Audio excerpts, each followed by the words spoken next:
म्यासेन्जरमा तपाईले आफ्नो साथीहरूसँग सामान्य प्रकारको च्याटिङ पनि गरिराखेको हुन्छ भने तपाईले कोही साथीहरूसँग गोप्य प्रकारको च्याटिङ पनि गरिराखेको हुन्छ। तर तपाईले गरेको त्यो गोप्य प्रकारको च्याटिङलाई तपाईकै साथीले पनि लिक गराइदिन सक्छ भने तपाईको मोबाइल अरू कसैको हातमा पर्यो भने त्यो व्यक्तिहरूले पनि लिक गराइदिन सक्छ। आजको भिडियोमा म तपाईलाई आफूले गरेको गोप्य कुराकानीलाई अरू कसैले पनि लिक गराउन नसक्ने गरी कसरी च्याटिङ गर्ने भन्ने बारेमा बताउने छु। र साथै म तपाईलाई म्यासेन्जरको दुईवटा गोप्य ट्रिक्सको बारेमा पनि बताउने छु। भिडियोलाई पुरा हेर्नुहोला। ल त भिडियोलाई सुरु गरौँ। गोप्य रूपमा तपाईले आफ्नो साथीसँग च्याटिङ गर्न या अन्य कोही पनि व्यक्तिहरूसँग च्याटिङ गर्नको लागि सबैभन्दा पहिला तपाईले आफ्नो मोबाइलमा भएको म्यासेन्जरलाई ओपन गर्नुहोस् र अब तपाईले को साथीसँग गोप्य रूपमा च्याटिङ गर्न चाहेको हो त्यही साथीलाई सेलेक्ट गर्नुहोस् र त्यसपछि अब तपाईले यो दायाँ साइडमा देखेको सबैभन्दा माथिको आईमा एकचोटि क्लिक गर्नुहोस् र त्यसपछि अब तपाईले यसलाई थोरै स्क्रोल डाउन गर्दै तलतिर जानुहोस्। र अब म तपाईलाई म्यासेन्जरको दुईवटा सिक्रेट ट्रिक्स बताउने छु। जस्तै तपाईले यहाँ देख्न सक्नुहुन्छ भ्यू फोटो एन्ड भिडियो भनेको छ।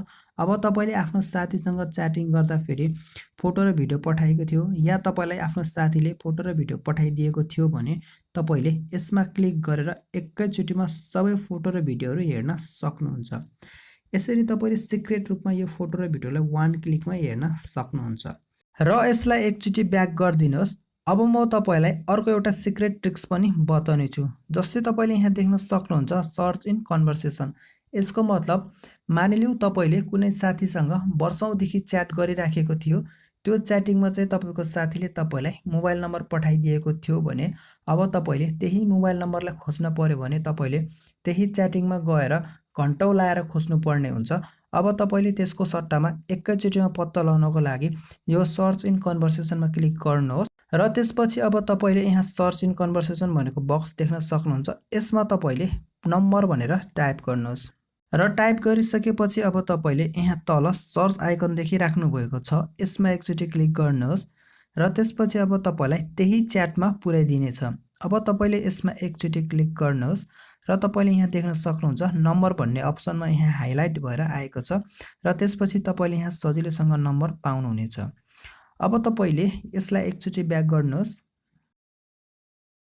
र त्यसपछि फेरि एकचोटि ब्याक गर्नुहोस्। अब तपाईले आफ्नो साथीसँग सिक्रेट रूपमा च्याट गर्नको लागि यो गो टु सिक्रेट कन्भर्सेसनमा एकचोटि क्लिक गर्नुहोस्। अब तपाईले आफ्नो साथीसँग च्याटिङ गर्नको लागि यो च्याट सेक्सनमा एकचोटि क्लिक गर्नुहोस् र त्यसपछि तपाईले मेसेज टाइप गर्नुभन्दा पहिला यो साइडमा तपाईले एउटा घडीको आइकन देखिराख्नु भएको छ, यसमा एकचोटि क्लिक गर्नुहोस् र त्यसपछि अब तपाईले यहाँबाट विभिन्न टाइमहरू देख्न सक्नुहुन्छ। यसमा भएको टाइमहरू मध्ये कुनै एउटा टाइमलाई तपाईले सेलेक्ट गर्नुहोस्। जस्तै मैले यहाँ 5 सेकेन्डलाई सेलेक्ट गरेको छु र अब तपाईले आफ्नो साथीसँग च्याटिङ गर्न स्टार्ट गर्नुहोस्। जस्तै मैले यहाँ हाई भनेर लेखेको छु। अब यो मेसेज 5 सेकेन्ड पछि अटोमेटिक रूपमै डिलिट भएर जानेछ। त्यस्तै गरी यो मेसेजलाई तपाईको साथीले हेरेपछि यहाँबाट पनि डिलिट भएर जानेछ।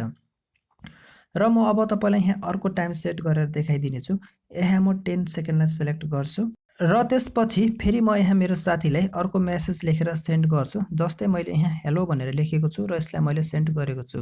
अब तपाईले देख्न सक्नुहुन्छ यो 10 सेकेन्ड पछि यो मेसेज अटोमेटिक रूपमा डिलिट भएर जानेछ र त्यस्तै गरी यो मेसेजलाई अहिले नै साथीले हेर्यो भने यो डिलिट भएर जानेछ। हेर्न सक्नुहुन्छ मेरो साथीले यो मेसेजलाई हेरिसकेको छ र अर्को चाहिँ मेसेज डिलिट भएर गइसकेको छ।